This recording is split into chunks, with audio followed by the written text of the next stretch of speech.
하나님 은혜의 통로 안에는 여러 가지 요소들이 있는데 오늘은 특별히 고통이라든지 아니면 우리의 연약함 이런 것들이 하나님의 은혜의 통로가 될 수 있다는 주제로 한번 말씀을 전하겠습니다. 여러분들 한 주간도 예수님을 여러분 인생의 주인으로 그렇게 모시고 주님 안에서 주님과 동행하고 인도하심을 받으면서 하나님의 그 말씀에 순종하는 삶을 사셨습니까? 아멘이 안 나옵니까? 예, 사실은 이 질문은 여러분들에게 어떤 완벽을 요구하는 그런 질문은 아닙니다.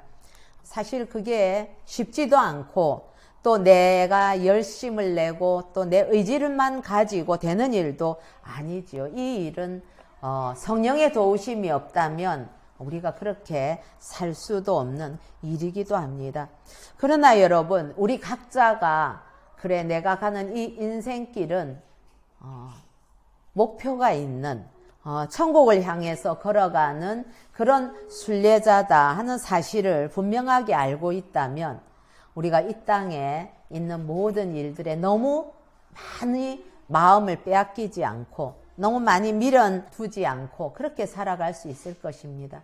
이 땅에 미련을 두다 보면 이 순례길에 짐을 너무 많이 쌉니다. 여행을 많이 해본 사람과 적게 해본 사람의 차이를 제가 가만히 보니까 처음 여행 가고 이런 사람은 짐을 엄청 많이 싸더라고요. 예, 그러나 여행을 오래 다닌 사람들은 그 짐이 편리를 위해서 갖고 갔던 그 짐들이 여행에서 얼마나 큰 부담이 되는 줄을 알거든요. 그래서 짐을 가볍게 하지요. 마찬가지로 우리가 이 땅에서 살아갈 때에도 세상 짐 끙끙거리면서 많이 막 붙들고 가봐야 여러분 천국문에 그 짐 다 가지고 갈 수 없잖아요. 천국문에 이를 때는 그거 다 버려야 된다는 거를 알기 때문에 그렇게 지혜로운 순례자라면 이 세상 짐 많이 싸지 않습니다. 여행에서 중요한 거는 짐이 어떤 짐이 있어야 되는가 그거보다는 여행에서 제일 중요한 요소 누구랑 같이 가는가 그게 가장 중요하더라고요. 예. 그래서 이 인생길 우리가 순례길 걸어갈 때는 내가 이 땅에 뭘 많이 가지고 간다 뭘 이룬다 이런 것보다 더 중요한 것이 그래 주님과 같이 가는 것이 중요하다는 사실을 아는 사람이 참 지혜로운 사람이 될 것입니다. 그런 사람은 주님의 손을 놓칠 수가 없는 것이지요. 그리고 쓸데없는 짐을 많이 지지도 않습니다. 왜냐하면 주님이 함께 가면 적재적소에서 필요한 것 우리 주님을 통해서 늘 공급받는다는 사실을 경험적으로 알기 때문에 그렇습니다. 그런데 여러분 우리가 주님의 손잡고 걸어가는 이 순례길이라 할지라도 우리가 늘 맞닥뜨리게 되는 그런 문제가 있는데 그건 바로 우리 삶에도 여전히 고통이 찾아오고 또 우리 자신의 연약함의 문제가 늘 우리 앞에 있다는 것입니다. 그래서 오늘 첫 번째로는 이 고통은 우리 삶에서 어떤 의미를 갖는가 그것은 바로 삶을 새롭게 빚어가는 기회가 되는 것이 바로 고통의 문제이다. 고난의 문제이다. 우리가 그렇게 한번 생각을 해보려고 합니다.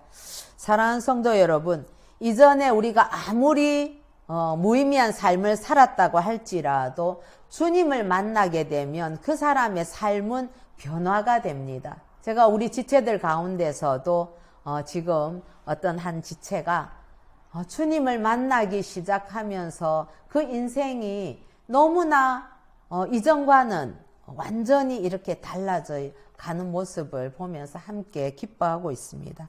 이전에는 아무도 알아주는 사람도 없고 그리고 또 기억해주는 사람도 없고 뿐만 아니라 스스로도 내 같은 사람이 뭘 할 수 있겠나 하고 정말 자존감이 바닥을 친 그런 사람이라 할지라도 예수님을 나의 주님으로 모시게 되면 그러면 어느덧 나도 작은 예수가 되어서 정말 주님을 그렇게 닮아가려고 예수님 뒤를 따라가는 그런 사람이 되어서 그야말로 겁 없이 세상이 감당할 수 없는 그런 놀라운 능력의 사람으로 변화된다는 사실을 우리는 예수님의 그 제자들을 필두로 해서 이제까지 수많은 역사 속의 그 믿음의 선배들을 통해서 알고 있습니다.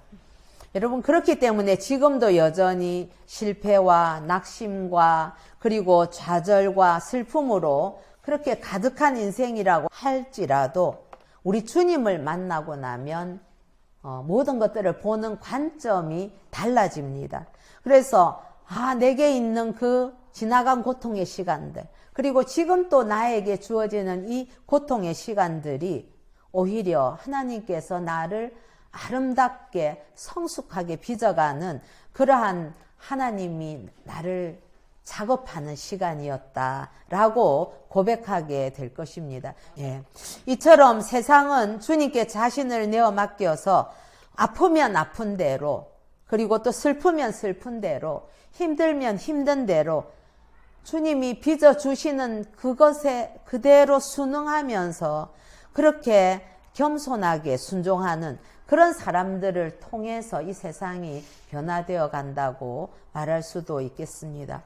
사실 우리가 고통의 문제를 즐겁게 받을 수 있겠습니까? 그리고 대부분은 우리가 고통의 문제가 다가오면 피하고 싶은 것이 우리 인간의 마음이기도 할 것입니다.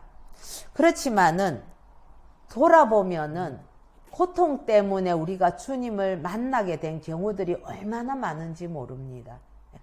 저 같은 경우에도 그러했고, 그리고 우리가 신앙생활 하는 중에도 우리에게 다가오는 어려움의 문제들 때문에 주님 앞에 더 가까이 나갈 수 있는 것이지요.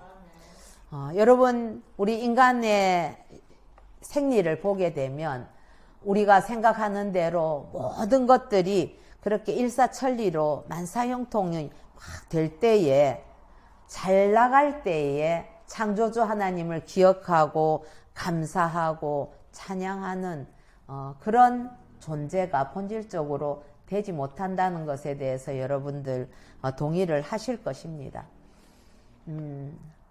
처음 주님 그렇게 만나고 나서는 내가 평생 주님을 늘 찬양하고 주님 뜻에 철저히 순종하리라고 다짐하지만 때때로 무엇이 잘 되고 있을 때는 어느덧 그 처음의 약속이 희미해지는 것이 우리의 연약함이지요. 저도 제 의지대로 해보려고 했던 것들을 다 포기했을 때에 그때 정말 고통 속에서 낭떠러지의 그 벼랑 끝에 있는 것과 같은 그런 상황 속에서 주님을 바라보았을 때에 비로소 그때 주님께서 저를 새롭게 빚어 가시기 시작했다는 것을 고백합니다. 그런 의미에서 고통은 하나님께서 우리 각 사람에게 어떤 고유한 어떤 그 미션, 사명을 주시기 위한 하나님의 은혜의 통로이고 또 열쇠가 된다. 그렇게 표현할 수도 있겠습니다. 우리가 인생에서 피하고 싶지만 이렇게 필연적으로 만나게 되는 이 고통의 근원은 어디에서 나오는 것이겠습니까? 이것은 죄의 결과로 우리에게 고통의 문제가 찾아와 있는 것이지요. 그리고 이것은 아주 다양한 형태로 우리를 찾아옵니다. 가까운 사람의 죽음을 통해서 고통을 겪기도 하고, 우리가 육신적인 질병이나 또 다치는 어떤 그런 문제를 통해서도 고통이 찾아옵니다.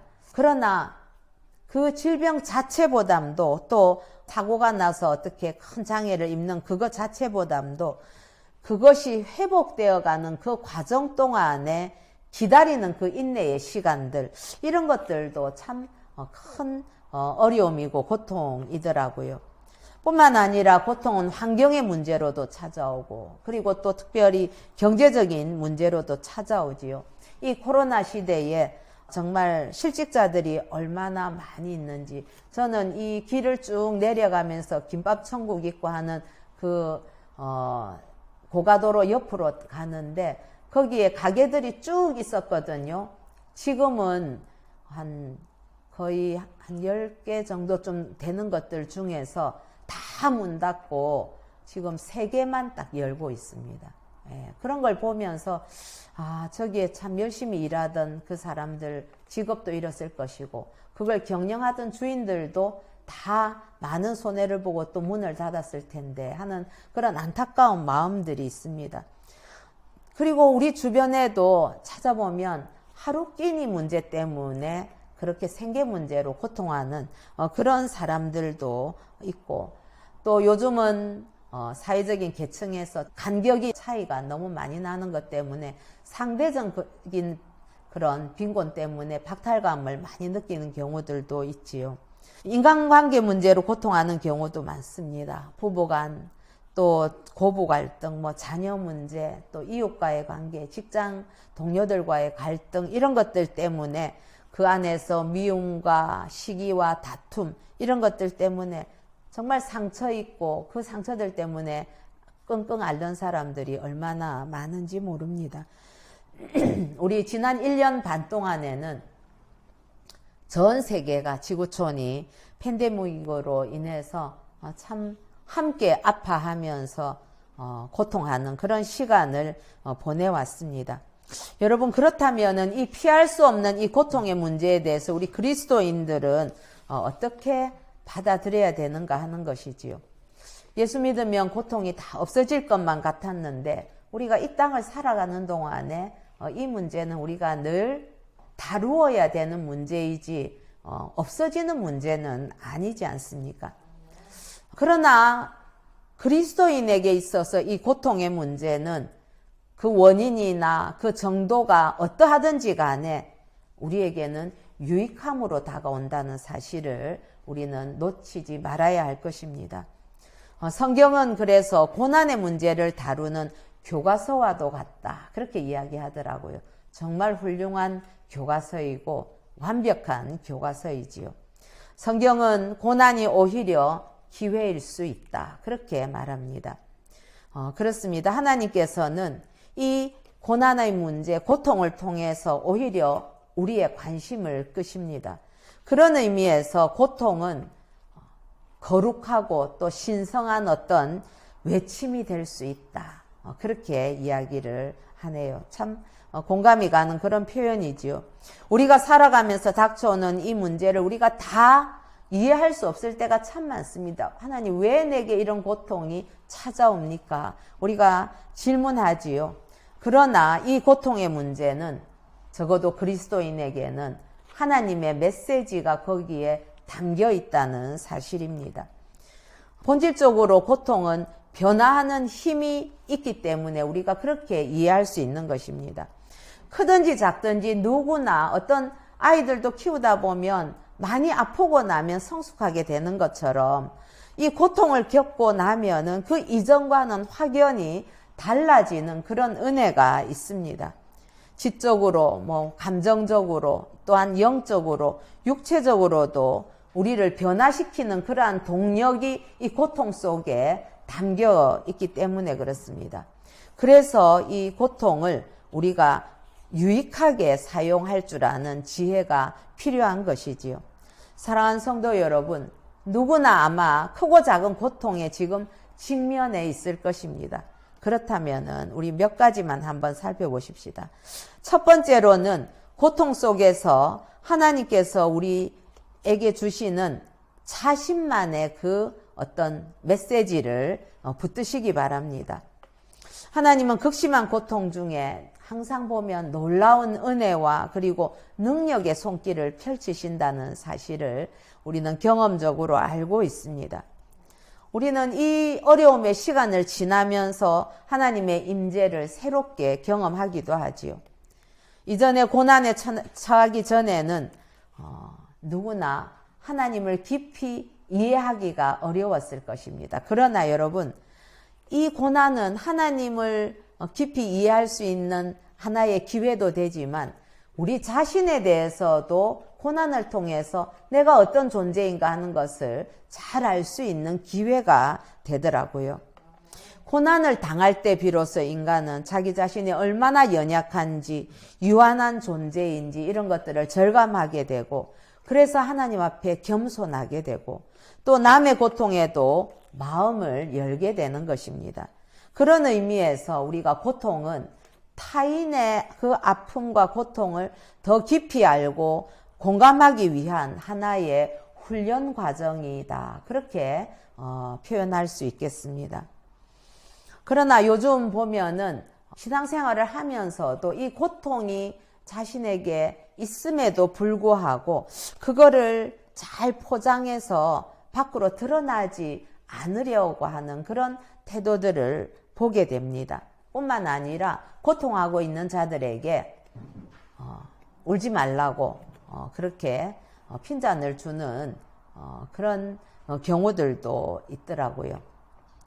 그러나 고통을 누구라고 해서 다 뭐 슈퍼맨처럼 그렇게 이겨내는 것처럼 그렇게 위장하는 것이 과연 옳은가 하는 것입니다. 하나님과 나와의 관계 안에서 우리는 내게 있는 그러한 아픔과 슬픔과 그 고통의 문제를 주님 앞에 솔직하게 표현하는 것, 그것이 오히려 하나님과의 관계를 유지하는 귀한 길이다. 그렇게 저는 생각을 합니다. 사랑하는 성도 여러분, 자신의 고통과 상한 마음이 있다면 진솔하게 주님 앞에도 고백하고, 그리고 그 고통이 자신을 근본적으로 바꾸어 놓았다고, 이 고통을 통해서 하나님께서 나를 바꾸셨다 하는 그런 사람들의 고백을 통해서 하나님께서는 세상에 복음을 전하게 되는 경우를 얼마나 많이 보는지 모릅니다. 사랑하는 성도 여러분, 인생을 송두리째 뒤흔드는 그런 고통을 겪고서도 꿋꿋하게 서 있는 사람이야말로 이 땅에 수많은 상처받고 망가진 그러한 사람들을 향해서 크고 분명한 어떤 그런 그 생명의 메시지, 그 복음의 메시지를 증거하는 통로가 될 것입니다. 그래서 고통은 우리 관심을 끌기 위한 어떤 하나님의 확성기이다. 하나님께서 너 나에게 부르짖어 봐라. 내가 네 소리에 그 신음소리를 내가 듣고 있다. 나에게 한번 하는 소리를 크게 내봐라 하는 그런 하나님이 우리에게 주시는 큰 소리라고도 볼 수 있는 것이지요.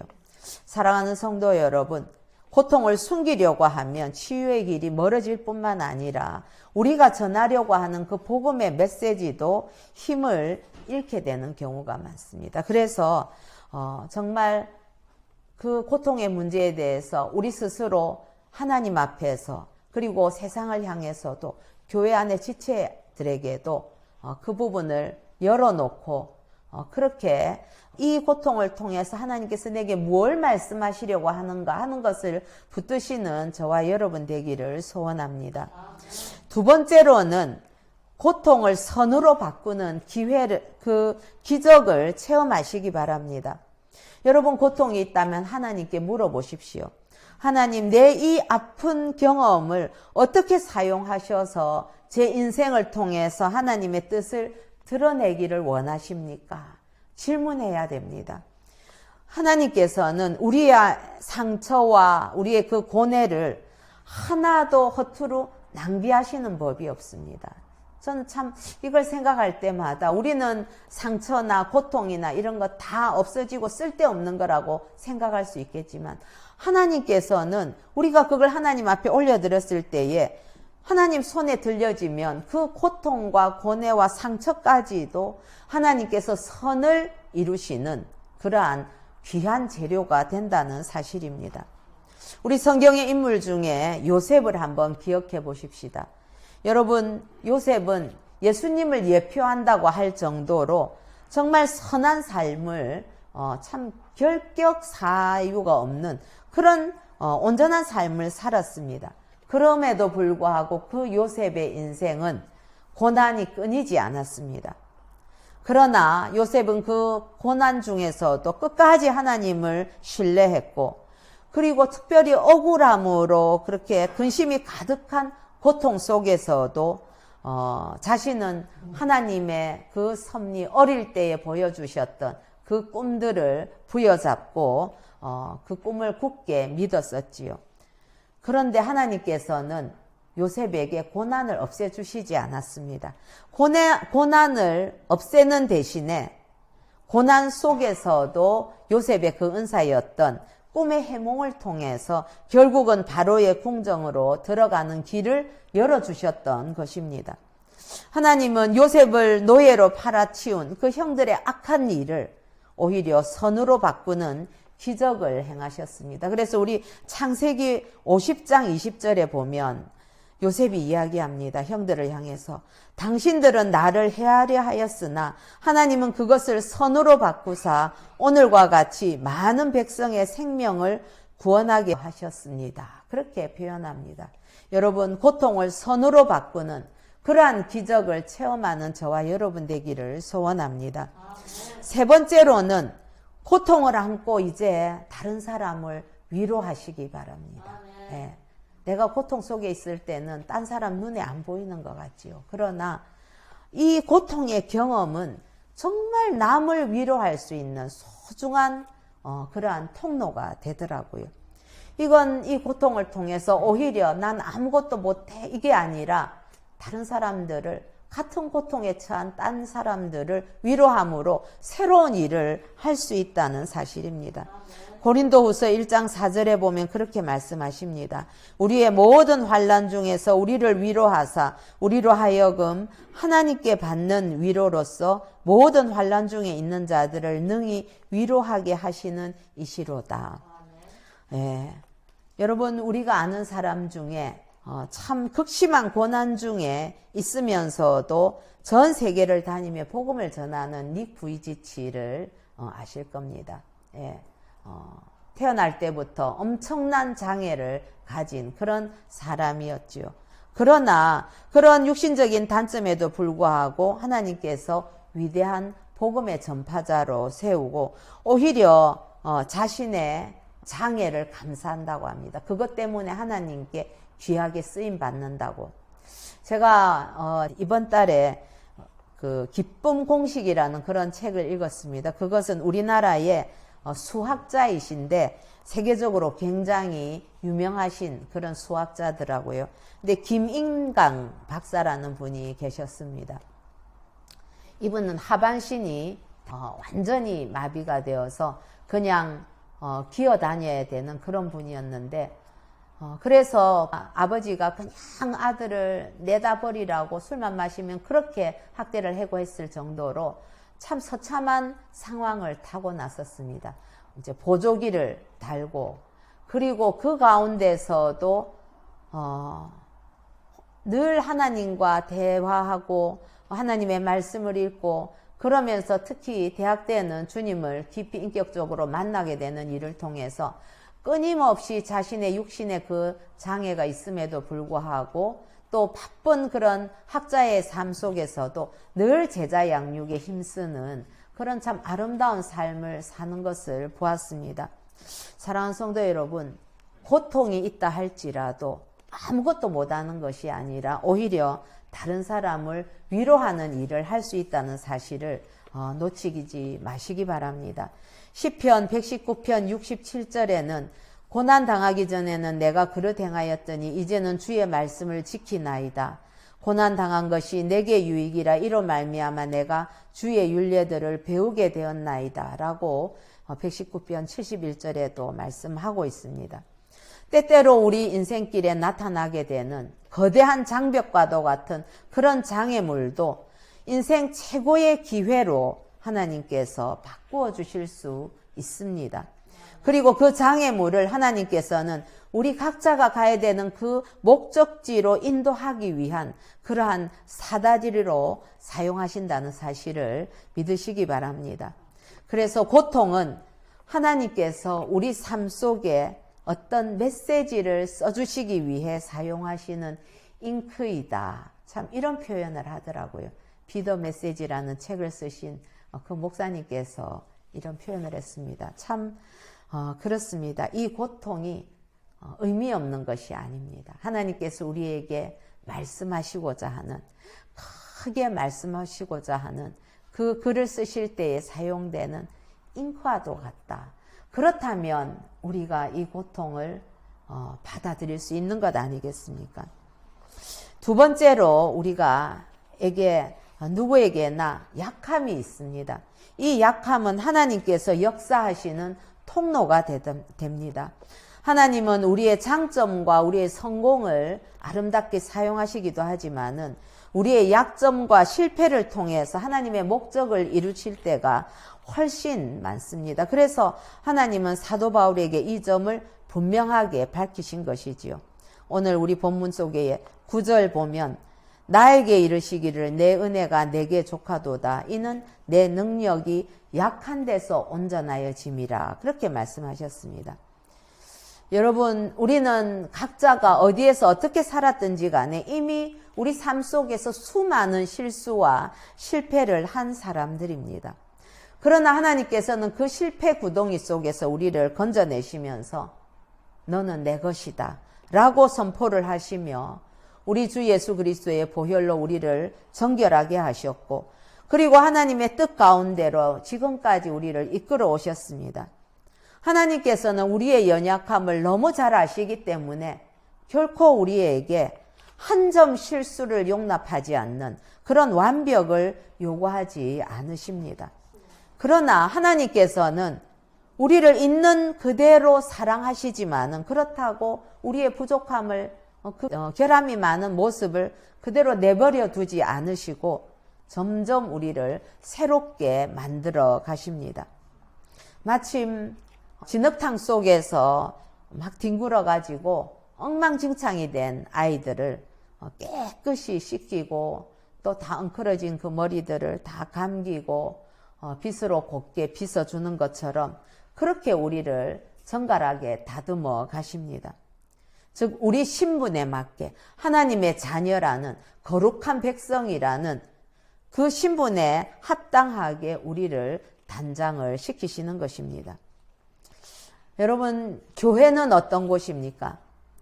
완벽을 추구하는 사람들이 모여서 또 설교를 통해서 어떻게 하면 내가 완벽해지는가 하는 그런 완벽의 기술을 막 익히고, 그 다음 완벽으로 위장한 사람들이 모여서 거룩하게 노래하는 그런 곳이 교회일까요? 그렇지 않습니다. 뜻밖에도 교회는 본래부터 훌륭하고 좋은 그런 사람들이 아니라 어쩌면 망가진 사람들이 모이는 곳이 교회라고도 할 수 있습니다. 누구나 다 망가졌지만 어쩌면 자신이 망가진 것을 깨닫는 사람들이 모이는 곳이지요. 그래서 내가 실패하고 망가졌다는 그 사실을 뼈저리게 느낀 사람들의 공동체가 교회입니다. 세상은 자기 실패를 두려워해서 자기 실패를 인정하지 않으려고 합니다. 사람들 앞에서도 자기의 나약함을 숨기려고 하고 내가 이거 됐네 저거 됐네 하면서 인간의 능력을 극대화시키면서 하나님의 자리에 내가 앉으려고 하는 그런 것이 세상이라면, 그리스도인은 자신에 대해서 철저하게 그리고 완전하게 나는 구제불능이야, 나는 전적인 죄인이야 라는 것을 하나님 앞에서 인정하고 주님 도와주세요, 하나님이 아니면 내가 살 수 없는 자입니다 라고 하나님을 향해서 두 손을 든 자들이 바로 그리스도인들입니다. 여러분, 아직도 스스로 자신의 문제를 해결할 수 있다고 그렇게 하나님 앞에서 자존심 세우면서 고개를 들고 계십니까? 하나님 앞에서는 그거 다 집어 던지고 어린아이처럼 하나님이 날 도와주시지 않으면 나는 살 수 없는 존재입니다라고 자신의 약함을 철저하게 온전히 인정하는 자가 그리스도인이고 복된 자입니다. 그래서 우리 마태복음 5장 3절에서는 심령이 가난한 자는 복이 있나니 천국이 그들의 것입니다. 그렇게 말씀하고 있는 것이지요. 여러분, 여러분의 인생이 벼랑 끝까지 내몰렸고 바닥까지 추락을 했습니까? 그곳은 바로 하나님께서 여러분을 기다리시는 곳입니다. 하나님께서 여러분의 인생에 그때에 개입하셔서 기적적인 역사를 펼치기 시작하는 그러한 지점이 되고, 여러분들께서는 하나님을 그걸 통해서 경험함으로 말미암아 삶에서 가장 큰 변화가 일어나는 시간이 바로 가장 어려운 때, 연약한 때가 되는 것이지요. 여러분, 성경 속에도 위대한 인물들 많이 있지만 그들은 모두 하나같이 실패한 상태에서 변화와 승리의 과정을 밟았다는 사실을 기억하시기 바랍니다. 여러분, 우리 성경에 있는 사람들을 한번 봅시다. 야곱은 교활했던 사람이죠. 베드로는 예수님 부인했습니다. 다윗은 간음을 저질렀고요. 노아는 딸들 앞에서 만취한 그런 모습을 보였고, 요나는 선지자면서 하나님을 피해서 도망을 갔고, 기도는 늘 자신감이 없어서 하나님 앞에 이 표적 저 표적을 구했습니다. 미리암은 그렇게 귀에서 험담을 했지요. 또 마르다는 늘 근심이 많았습니다. 도마는 어떤 사람이었습니까? 의심의 대명사가 되었습니다. 삭개오는 사람들을 세금으로 세리장이로 사람들 갈취를 했었고, 엘리야는 큰 기적을 이루고 나서도 한없이 낙심한 사람이었고, 모세는 말을 더듬어서 늘 자신 없어 했지요. 아브라함은 나이가 많았고 나사로는 죽었던 그런 사람들입니다. 여러분, 어느 누가 실패와 그 약점에서 자유로울 수가 있겠습니까? 그러나 하나님께서는 얼마든지 우리의 실패를 기적으로 바꾸어 주시고 그 과정에서 우리 자신을 바꾸어 가십니다. 가장 우리 성경 속에서도 위대한 그 인생의 변화를 가진 사람이 있다면 아마도 사도 바울의 회심을 우리가 들 수 있을 것입니다.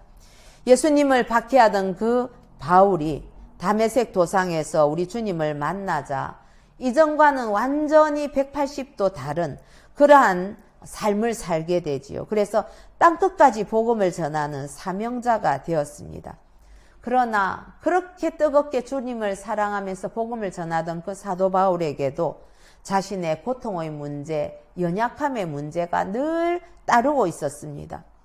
그래서 육신의 그 질병을 가지고 하나님 앞에 깊이 탄원을 했을 때에 하나님께서는 오히려 오늘 말씀을 통해서 보니까 약한 것이 오히려 은혜다.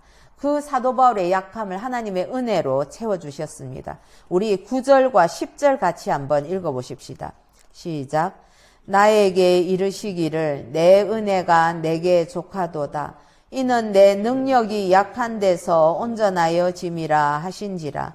그러므로 도리어 크게 기뻐함으로 나의 여러 약한 것들에 대하여 자랑하리니 이는 그리스도의 능력이 내게 머물게 하려 함이라. 그러므로 내가 그리스도를 위하여 약한 것들과 능욕과 궁핍과 박해와 곤고를 기뻐하노니 이는 내가 약한 그때에 강함이라. 아멘. 사랑하는 성도 여러분, 여러분들의 시선을 자신이 아닌, 연약한 나 자신이 아닌 하나님께 맞추시기 바랍니다. 내가 약하고 부족하게 느껴질수록 더욱더 더 그리스도의 능력을 의지하게 됩니다. 자신을 보면 자꾸 나락 속으로 떨어지지만 하나님을 바라보게 되면 바울의 고백과도 같이 그렇게 주님의 능력을 의지할 수 있게 되는 것이지요. 여러분, 여호수아가 그 위대한 지도자 모세의 바통을 이어받아서 지도자로 그렇게 요단강을 건너야 되는 그 엄청난 일을 마주했을 때에 하나님께서는 강하고 담대하라. 이걸 3번씩이나 말씀을 해주셨습니다. 그렇습니다. 우리 삶 속에서도 하나님께서 늘 말씀하십니다. 강하고 담대하라. 그 음성을 들으십시다. 내게 능력 주시는 자 안에서 내가 모든 것을 할 수 있느니라 라는 그 빌립보서의 말씀. 바울은 자신이 할 수 없는 것이 아니라 하나님이 나를 통해서 할 수 있는 그 일을 바라보았기 때문에 그런 위대한 고백을 했던 것이지요. 하나님께서는 그래서 그냥 우리와 함께 하시는 것뿐만 아니라 우리 안에 거하십니다. 그래서 우리 안에 계시는 성령님을 통해서 우리의 상상을 초월하는 일을 할 수 있는 것이죠. 그래서 디모데후서 1장 7절은 하나님이 우리에게 주신 것은 두려워하는 마음이 아니요 오직 능력과 사랑과 절제하는 마음이니 그렇게 말씀해 주셨습니다. 이제 우리는 삶의 방식을 선택할 때가 되었습니다. 내가 믿음으로 살 것인가 두려움으로 살 것인가 둘 중 하나를 선택하십시다. 왜냐하면 두려움으로 살면 믿음으로 살 수 없고 믿음으로 살면 두려움으로 사라지지 않기 때문에 그렇습니다. 여러분, 모세의 그 후계자라는 그 압박감 속에서도 말씀을 들었던 그 여호수아. 여러분, 하나님께서 여호수아야 강하고 담대한 느낌을 가져라 그렇게 말씀 안 하셨거든요. 명령을 하실 때 강해라, 담대하라 라고 명령하신 것이지요.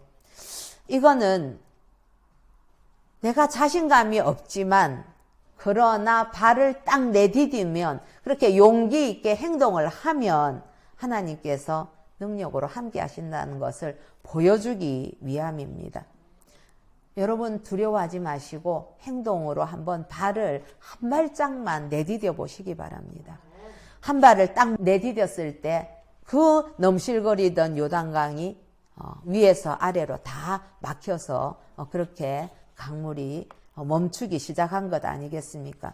우리 중 누구도 하나님 앞에서 강한 자는 없습니다. 그러나 우리의 약함을 두려워하지 말고 하나님의 손에 올려드리십시다. 그러면 이 약함의 메시지가 하나님 손에 놓이는 순간에 오히려 강함의 메시지로 변화될 수 있습니다. 하나님께서는 우리의 연약함과 우리의 그 수치를 승리로 바꾸어 주시지요. 어떤 고통도 하나님께서 우리를 새롭게 빚으시는 기회이고 또 어떠한 연약함이라 할지라도 하나님께서 우리를 통해 일하시는 은혜의 통로라는 것을 오늘 우리 가슴 깊이 새기는 하나님의 은혜가 있기를 예수님의 이름으로 축복합니다.